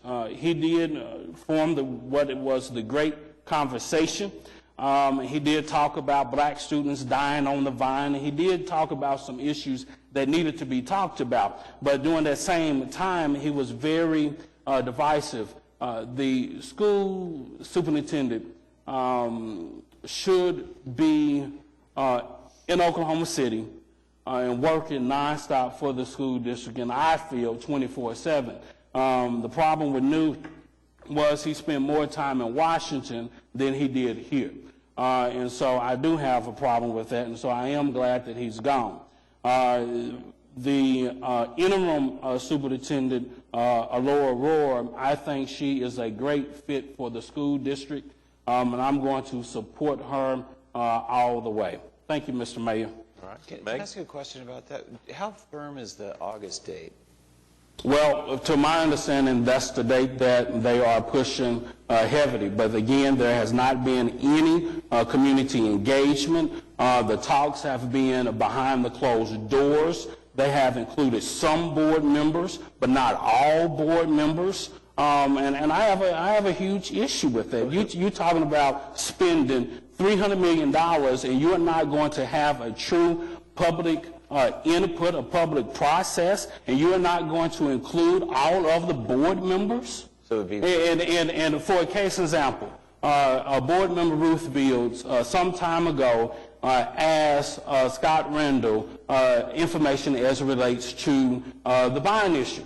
Scott told her, I am not authorized to give you any information as it relates to the potential bond issue, which is crazy. How are you going to tell that to a sitting board member? And so I do have issues with it. So just logistically, so the school board votes on it here in the next... The school board is going to vote on it shortly. I don't know exactly what's that date, but they do plan on putting this in front of the voters come in August. But again, without a community engagement and without the full board knowing exactly what is happening, I think this is crazy. Straight up crazy. John, I don't think that's any of our business. I mean, it's not. You've been yelling now for 20 minutes, and I don't think this is any of our business. I'm going to talk about it. I'm going to talk about it. I mean, you talk about the school board what you're going to do all is kill the time. issue. So how come I can't talk about it? I'm going to talk about it, and I did talk about it. Okay, we can agree to disagree, but I'm going to talk about it. I tell you, if your goal is to kill this Oklahoma City public schools, my goal is not to kill the Oklahoma City public schools. My goal is to bring up issues that is going on with the school district. I'll tell you what's stupid is involving ourselves in the internal politics of another elected body. Well, I'm just bringing up, again, issues I'm telling you that's what's stupid. happening You wanted to define in stupid, Northeast. that's stupid. I'm bringing up issues what's happening in District 5, which District 5 is part of Ward 7. Okay. I'm just talking about You it. can obviously talk louder and longer than I can, but that doesn't make you right. But again, you do it. You do it, Councilman White. Yeah. But that's fine. If that's what your goal is, we'll mark today as the first step toward trying to... No, I'm kill not the trying to bond issue. kill any bond issue. What I'm saying, it needs to be fair and equal. It needs to be fair and equal and be open and honest about what is happening. Now, granted, this for later on in the week, black leaders in Northeast Oklahoma City, they're going to be talking about this. So I'm not by myself, Councilman White. But they wouldn't be talking against it if people would work together. All right. Hey, here, I want to talk about a couple of amazing things that happened in downtown Oklahoma City this weekend, and I hope everybody had a chance to attend the Arts Festival. Its new location in Civic Center Park was absolutely amazing. The feedback I got from virtually every patron, every food vendor, and every artist was overwhelmingly successful. Eric, I see you sitting here. I want to thank you for all the work that you did to make it happen. We had less than a year, I think, to... Is that me? We had less than a year to do the planning to move the festival back to its original location, celebrated its 50th anniversary, and I know that everybody here at City Hall, it was just so exciting to have it outside on our front steps. I think it all worked well. A couple of issues we need to work on, and I know there's a list already, but conversation about a little bit more green space, which I don't think people took advantage of all of City Hall. They didn't come around to the front of the park, and there's some very simple fixes, but overall, it was a resounding success. And just a quick anecdote, as I was leaving, about 7 o'clock on Sunday night, I was talking to one of the artists and asked if he'd had a good show. He said he'd had a great show, but it was really long. And he said, but I haven't been here in about 5 years, and I can't believe I'm in the same city. You can rent a bike downtown with a credit card. He said, I even heard that public transit was coming in a streetcar. I said, well, where are you from? And he pointed up to his sign. I looked, it was Portland. And he was just, I said, well, I'm not sure we're going to get to be Portland. He said, well, you're doing exactly the kinds of things it takes in baby steps to get there. He was incredibly complimentary of the city, so that was great. And then Sunday morning, I had the opportunity on behalf of each of you to welcome 24,000 runners to our city in the marathon. I don't think there's anything as exhilarating as hearing that horn go off and see these folks. And we had wheelchair participants and sight-impaired participants and a huge group of our firefighters in full gear run the half marathon. We had our police officers out there on the street. And then the after party on Broadway, it's just extraordinary. I think the women's race was literally like a horse race. It was decided, by about a fraction of a tenth of a second. It was really exciting, and Carrie Watkins and her team deserve such credit for putting on a really professional, well-done, safe event that brings so much to our city. So to have an arts festival for 6 days, the marathon over the weekend, and an unbelievable playoff series, Oklahoma City's busy right now. Thank you. David? Your Honor, I thought it was interesting that some of the school districts have decided and announced yesterday that they would be closing today in anticipation of possible severe weather. And part of that is due to a mild winter, so they didn't have to utilize their snow days, so they're taking advantage of that. But I just want to commend those school districts for thinking ahead. I know in some cases that creates difficulties when children who would normally be in school are now at home as far as daycare and things like that. But having walked through two schools last year in 2013 that had significant deadly damage back in 2013, I do appreciate these school districts being so out in front and anticipating what could happen. Thank you. Oklahoma City's letting them go early as well. I just saw. I just had a comment and thought about the pothole discussion we had. It seems to me that for Oklahoma City to start to use constructive notice liberally with regard to potholes is a very slippery slope. I mean, most of us right now would say the city ought to be on notice that there are potholes everywhere. And I think we need to be very careful about how we apply that constructive notice standard, because if we don't, we'll bankrupt the budget paying pothole claims. Larry? Two things, if I could, Your Honor, right quick. David was not able to be here when Mid-America Christian University was recognized. I'd like to compliment him for his leadership over there. That's one of the best-kept secrets in Oklahoma City, and it is in Ward 5. I do have a vested interest in that my granddaughter was a cheerleader on that squad, but was on injured reserve during the championship, so was not able to cheer. But congratulations, sir, for that. And then, Mayor, I've asked Eric Winger. Eric attended a very important meeting this morning, just to give a brief update on what's going to happen tonight on the southwest extension of the Turnpike. Thank you, Mr. Councilman. So they are, and we're speaking of the Oklahoma Turnpike Authority, is holding their next public meeting for the Southwest Gilpatrick Extension. It's tonight at 6 p.m. at the Mustang Middle School, so those that are in the area, they possibly attended prior meetings, but tonight will be another opportunity for them to see some additional details on the alignment and the interchanges that are being proposed. And so they're seeking public comment.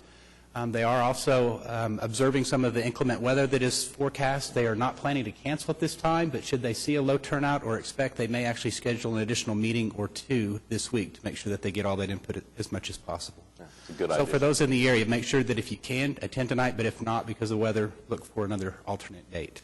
Okay. Ed? I thought the Arts Festival was a big success. I had to kind of get used to the new layout, and my kids and I had a great time. It was a little warm. The unsung heroes were the trees that provided cover, but it was nice to have so many people around City Hall and just kind of sitting around the building. It was really nice. And I just appreciate all the countless volunteers that work so hard. I thought it was a great event. And then I don't want to belabor the bond issue, but I had no idea that there was maybe $300 million bond vote in 4 months. So I appreciate that. And I would just say that, I mean, we talked about earlier how important it is to get the schools, how we are linked together, how if they thrive, we thrive. So the problem with a lot of these bonds is just so few people know about it and are involved in the process, and so few community meetings. So to that, I appreciate you bringing that to my attention, and I hope everybody does get involved in these community meetings whenever they happen. But that's a lot of money, and not even 4 months probably. Thanks. All right. James? I agree with Pete on the pothole notice.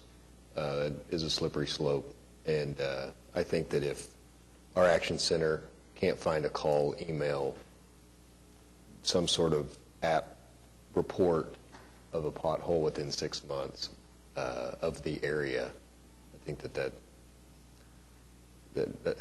is a slippery slope that I don't want to go down. So. All right. City manager reports. First up, we have a report on mosquitoes, and we've got Frank Barnes here along with Phil Maytubby. Good morning. We'll be talking to you about mosquito-borne diseases and talking about the hazard analysis, mitigation, and response. And with me today are Phil Maytubby, the Director of Public Health Protection from Oklahoma City County Health Department, and Eric Howard, the Epidemiologist Coordinator from Oklahoma City County Health Department. So what we're going to cover in this morning's presentation is we'll talk about what we call the hazard profile and risk. We're going to talk about mosquito-borne diseases. We'll talk about the vulnerability, who's vulnerable, who's at risk. We'll then talk about the city's mitigation strategies and how we've been approaching mosquito-borne diseases, and then talk about the response phase of mosquito-borne disease outbreaks. And so the first step is the hazard profile and risk. I'm going to turn this over to Eric Howard, and he's going to brief you on the profile and the risk. Thank you, Lieutenant Barnes and Councilmember Mayor. So I want to talk about the risk of mosquito-borne viruses here in Oklahoma City. And you can see here, there's a list of different viruses here, and this isn't to alert you, or to alert you, not to scare you, that we are at risk for different viruses. But here, what I really want to point out is that West Nile virus is at the top, and that's not a mistake, because I believe that to be our biggest concern. But we are at risk for other viruses, but they're just not really happening here. And you can see there, I know a hot topic, Zika virus, no locally acquired cases in the continental United States, and that includes Oklahoma. And so I just wanted to alert you that we're always at risk, but they're at minimal risk for most of these. I don't have a really good knowledge about mosquito. Are these all different mosquitoes that carry a different disease, or is it the same mosquito that might carry a different disease? Some mosquito species can carry the same diseases or different diseases, but for most of these, particularly West Nile virus is a different species than the Zika virus, Colex species of mosquito, which is very prevalent here in Oklahoma. Thank you. So when I talk about Zika virus, because I know that that's of great concern, but just to give you a little brief history, I know that a lot of you have heard the news, but Zika is from the Zika virus, which was discovered in Uganda in 1947. It was originally found off of a monkey, which makes sense that it's transmittable to humans. It's carried by mosquitoes, and they've determined it's the Aedes species mosquitoes that can transmit that. It's also transmittable by human to human, and that's from a male to any of his sexual partners. It's also transmittable from a pregnant mother to her fetus, especially during birth. But these transmissions are still being understood by our federal government, and more studies are ongoing constantly. So Zika virus, typically the symptoms, you're going to have fever, you're going to have a rash, most commonly it's a rash, you're going to have reddening of the eyes, and you're going to have joint pain, joint and muscle pain. There is currently no cure. All we can do is treat the symptoms. But after those 7 to 10 days, the symptoms usually resolve on their own. So Zika virus is not life-threatening. It is of great concern, though, because of the sequelae that happens afterwards, in which that is typically with pregnant females, and you've heard a lot about the microcephaly and other birth defects, specifically with eyesight and other cognitive defects. And those studies are still undergoing as well. So our main concern for exposure here in Oklahoma is for our pregnant females and their travel history. We are recommending that any females who is of childbearing age that is expecting to travel to any areas that local transmission with Zika present do not travel.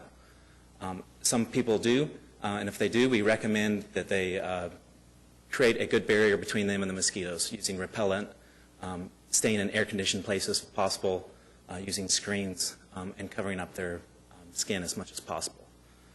It can affect other people, but here in Oklahoma, Oklahoma City, we don't have any cases here, and they would be travel-associated cases if they do come about, most likely. So I want to talk about West Nile virus as well, as it's not all about Zika today, but it's about really what we're at risk for here in Oklahoma City. And West Nile virus is what we're at more risk for. A little history on that: it's detected in the U.S. in 1999, and it comes from, like I mentioned earlier, the Culex species of mosquito, very common here in Oklahoma City. They'll feed on a dead bird, a squirrel, something like that, and get the disease. Then they'll transmit it to a human. And so it's through a mosquito bite. And typically this disease comes about in a manner of a fever or what we would call a neuroinvasive disease, whether it's encephalitis or meningitis type diseases. Again, there's currently no cure. We can treat the symptoms, but this is absolutely deadly. Now, approximately 20% of the cases of people that have been infected with West Nile virus have a fever. And it's only about 1% that actually come down with a neuroinvasive disease. And the concern for this, as far as those that are at risk, is anyone who can be bitten by a mosquito.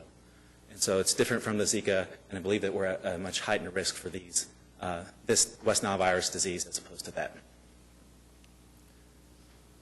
So there's some information here about hospitalization and deaths in Oklahoma, and it kind of gives a brief overview, and you can kind of see those Zika, dengue, chikungunya there on the right-hand side, zeros.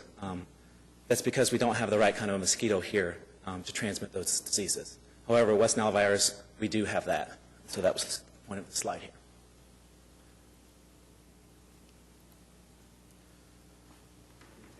I can go with this. So you might have noticed here back on this slide there's differing amount of cases year to year. And you're like, why is that? Well, we still have mosquitoes, but depending on wet years and drought years, when mosquitoes lay their eggs, if we have a lot of rain, it'll flush those eggs away, and they're not going to have a chance to hatch.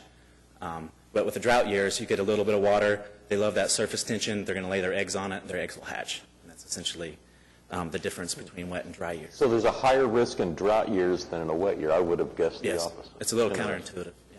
Okay. The larva, when they're in larval stage, Come on. when the mosquitoes are in a larval stage, they have an actual breathing tube that has to attach to water tension on the surface of the water. So when it rains or if there's a fountain or whatever, it disrupts that surface tension on the water and the larvae drown. I mean, they have to breathe water just or air like it. I see.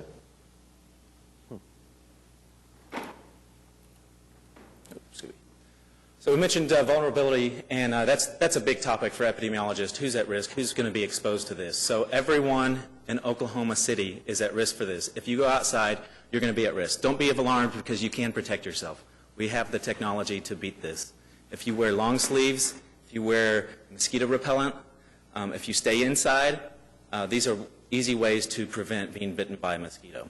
If you see habitats that are prone for mosquito breeding, any sort of standing water, if we dump those out, that's going to greatly reduce the risk, but I don't want to get ahead of ourselves. Particularly the young and the elderly, just because of our immune systems, the way our human body's designed, the young and the elderly are at more risk for severe sequelae after the disease. So like the slide says, we can't predict, but we can protect ourselves. So.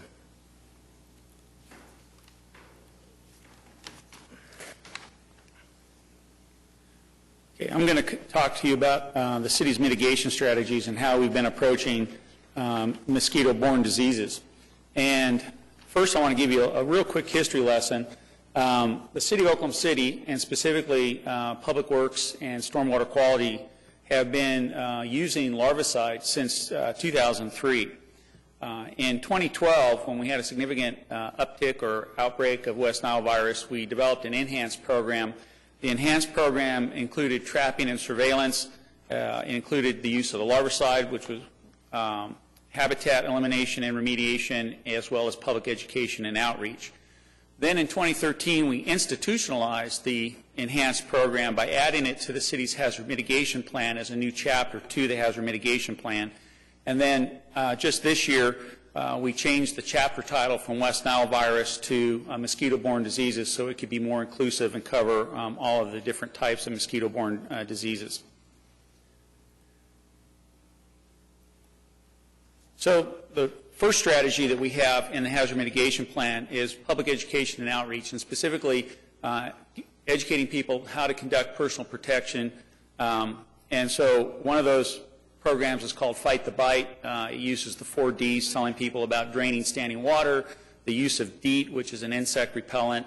And I should mention that DEET comes in different strengths. And if you go to buy an insect repellent, make sure you read the can or read the container to see what the concentration of DEET is. Many products out there are only 25% DEET. And we recommend that you have a much higher level of DEET. And there are products out there that are almost 100% DEET. Then there's talk about, then we also educate people about dusk, dawn, and daytime. So the Culex mosquito that spreads West Nile virus is active at dusk and dawn. So you have to be especially careful and take protective measures during the dusk and dawn. Now the mosquito that could spread Zika virus is active during the daytime. So if that mosquito were here, then we would add to the dusk dawn, we'd also mention daytime activities as well. And then dress, telling people to wear long sleeve shirts and long pants to reduce the amount of skin that's exposed to the mosquito bite. Then, of course, we have websites. City County Health Department currently has a mosquito control West Nile webpage that provides information about West Nile virus and how to take personal protection to prevent mosquito bites. They also have links to safety videos and a frequently asked questions page. There's also news releases that go out from both City County Health Department and the City of Oklahoma City Public Information and Marketing that go out each year during biting season to remind people about the mosquito risk and what actions they should take to protect themselves from bites. Also, there's been posters that have been developed. Last year, Stormwater Quality distributed posters to the city parks, recreation facilities, to libraries, senior centers. And this year, we're going to step it up and also spread them, share them with the Homeless Alliance as well.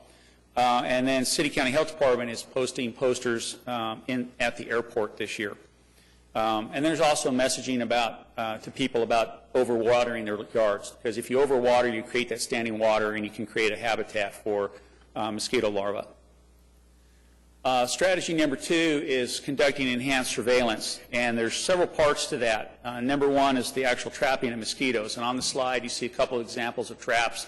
The upper one is the current trap that we're using, have been using in the city since 2012. The lower one is a different type of trap that City County Health Department has purchased for this year, and as soon as they receive those will be used, and those are specifically designed to trap the kind of mosquito that could spread the Zika virus. There's also windshield surveys as city staff and various departments are driving around to look for and identify breeding habitats.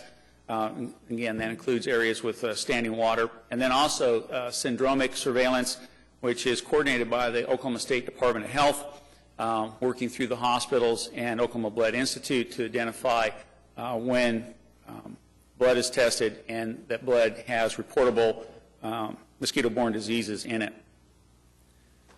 Mitigation strategy number 3 is the use of larvicide. The idea behind this is to kill the larva before they sprout. Is it sprout or hatch? That's it. Thank you, hatch.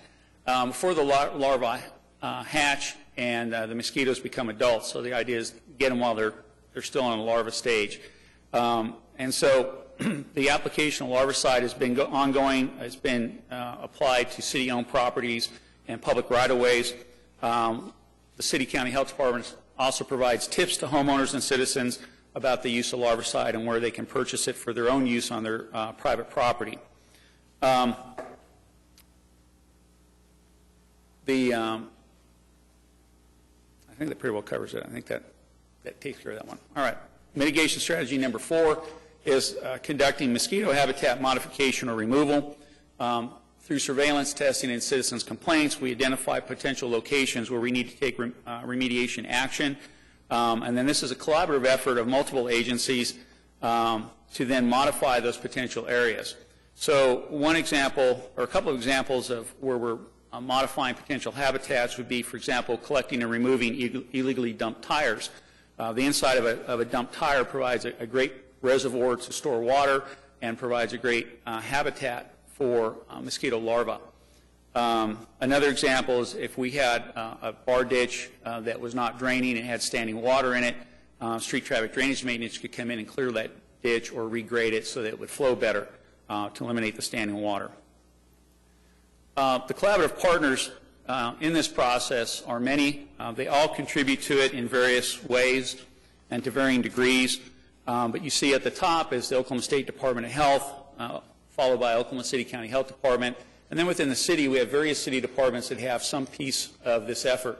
Development Services, Code Enforcement, Parks and Recreation, who works to address remediation issues at their parks, Public Information and Marketing for the public education outreach, Public Works, Stormwater Quality, which takes the lead on the larva trapping and surveillance in the city, as well as responding to complaints about standing water and habitats, the Utilities Solid Waste Management Division, and then our office that coordinates the overall effort. So as an example of that collaborative effort, this is just a snapshot from 2 departments of some of the efforts, and it ranges, as you can see from the slide, everything from providing safety training to employees on how to protect themselves because they're working close to or in those mosquito habitats, to providing the employees with DEET, to monitoring their own yards or facilities for habitat and standing water, and then specific actions that they take, like in the case of solid waste management, their illegal dumping section, going out and removing illegally dumped tires. So now we're going to talk about the response part of this effort. And the response has several phases. One of those is preparation, which includes planning.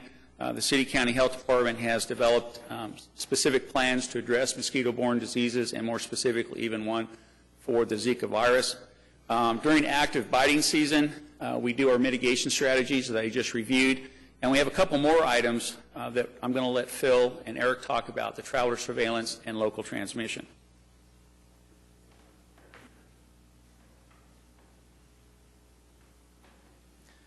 So as I mentioned earlier, our main concern in Oklahoma City right now is from travelers coming back after they've been bitten. So they're going to go to a country or a place that has active transmission, mosquitoes with Zika virus, biting them, and then them returning.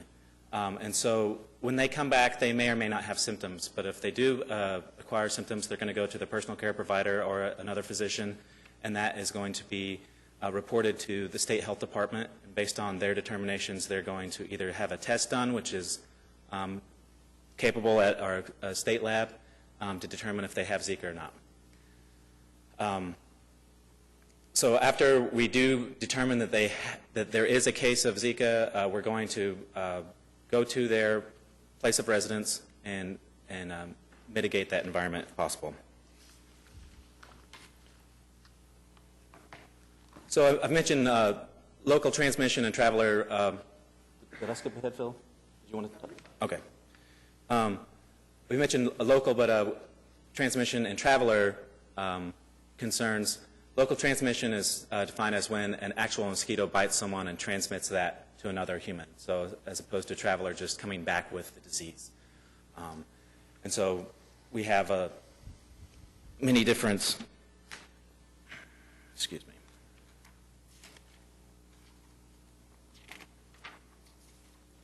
Many different things in place according to our plan, our Zika action plan, to mitigate any of these risks from local transmission. I feel like I skipped your page there, Phil. Pardon me.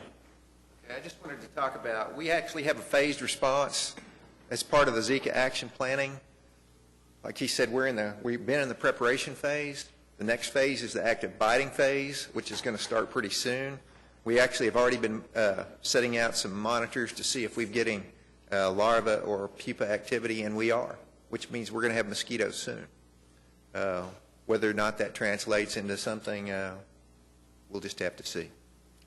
One of the things that's very different about Zika this time as opposed to West Nile, like I said, I don't want to focus completely on Zika because we have more of an issue with West Nile here. But Zika can be spread with sexual transmission. So that throws in a whole new mitigation strategy for us. When we have somebody that's a traveler that has the potential there, we actually have to talk to them about some other things that we ordinarily wouldn't have to talk about. What else? I think that's it. All right, questions? Any questions? So the Aedes aegypti mosquito that's responsible for dengue and Zika has not been found in Oklahoma? We've caught 4 or 5 in the last 3 years. That's it. We have very few. I know there was a map out that was kind of confusing. It listed us as a Tier 2 susceptible city for Zika virus transmission. That was based on environmental conditions and our population density. We really have very few Aedes aegypti here. But we are going to set out some of these enhanced trapping for Aedes, the BG, biogenics traps. So we'll try to get a better idea. And then do you have a sense, I mean, DEET for the population can be controversial in some places, like Canada, I think, is maybe banned it. In kids, the American Academy of Pediatrics doesn't necessarily like using the higher concentration DEETs because of questions of neurotoxicity and skin irritation and things like that. I just want to make sure that when we say that we're recommending to Oklahoma Cityans to use DEET with as high as percentage as possible, we're not necessarily talking about kids, or that there's at least some investigation that needs to go into that. Well, here, he can address part of it, and I'll address the other part. For anyone, especially anyone who's working near a habitat or an environment that has a lot of mosquitoes and that there's a significant increased risk of being bit, and we're talking adults that are working in that environment, especially our employees, we recommend the higher DEET. With what you say about, kids and other people, probably a lower level DEET would be perfectly fine. But the point is that you need to read what the label of the can says, because there's a lot of products out there, and some of them have no DEET at all, and some have very low DEET. You just have to understand that if you have a lower level of DEET in it, it provides less protection than the higher level, but you have a trade-off because of the issues you identified. But the CDC has said that you can use alternatives like eucalyptus, and there are some that don't have DEET that the CDC has said is... You can use those, but we only recommend proven things. DEET is proven. Some of the others, like mollipicaridin and some of these other things, they may be effective, but they're not proven. So we're going with what's proven. So when we make a recommendation, it's DEET. If CDC says eucalyptus is okay, though, is that... Oh, this is going to come down to personal preference for the city. They're going to have to look at what's there. Only thing is, people have to be careful. There's a lot of things out there that they say will protect you that will not. So do your research and see what needs to be done. Okay. There was one other item I wanted to bring up real quick, because I think it's been in the news. It's about genetic modification of mosquitoes. Let me bring up one thing. There's no approved methodology for doing genetic modification of mosquitoes in the United States at this time. Even if we did here, we don't have the right mosquitoes. What they do when they do genetic modification, those are all males, and they're produced to be sterile. So when they and you realize only the females bite. So when you put those out, they basically breed, have no eggs, and it does reduce the population. But we don't have enough here for it to even be viable as far as Aedes aegypti mosquitoes. Okay. Your Honor, just a comment. When Frank was here a couple of weeks ago, he mentioned we could all contact the Action Center if we have a concern, and we did that, and within a couple of days we got a response back that they tested the area that I was concerned with on Southwest 104th and May Avenue in an undeveloped area that has a creek running through it, and no larva was found there. So it's very easy to just call the Action Center if anybody does have a concern over a particular area to identify that, and then the proper people will go out and test that area. All right. Thanks, David. Could I show just a visual aids today? But this is just so disturbing to me, and it just shows what the world is up against if it works here. So a mosquito has this snout that basically is like fracking for oil. They anesthetize your skin, then they stick this thing in, and it just goes sideways or diagonal until it finds a blood vessel, and then it basically like starts an IV. So it's right up against that blood vessel, and then it's going to start an IV here in a sec there, and then it's just communicating with the human being. Their blood and our blood just is going back and forth. I think this is the most disturbing video, and it just shows what we're up against and why mosquitoes are so effective at spreading disease, and why Zika is so dangerous for humanity. Thanks. Yeah. All right. We'll Thank keep you all you guys for the apprised, too. presentation. If there's any changes in anything that occurs, you'll be the first to know. Appreciate it. Anything else, Jim? Just want to highlight the sales tax check we received for April. It was up 6.5% over last year, and that's good news. And I'm trying to be optimistic, but there are some very explainable reasons for that. One is that last April, the month we're comparing against, was down. Secondly, these are revenues for the last part of February and the first part of March.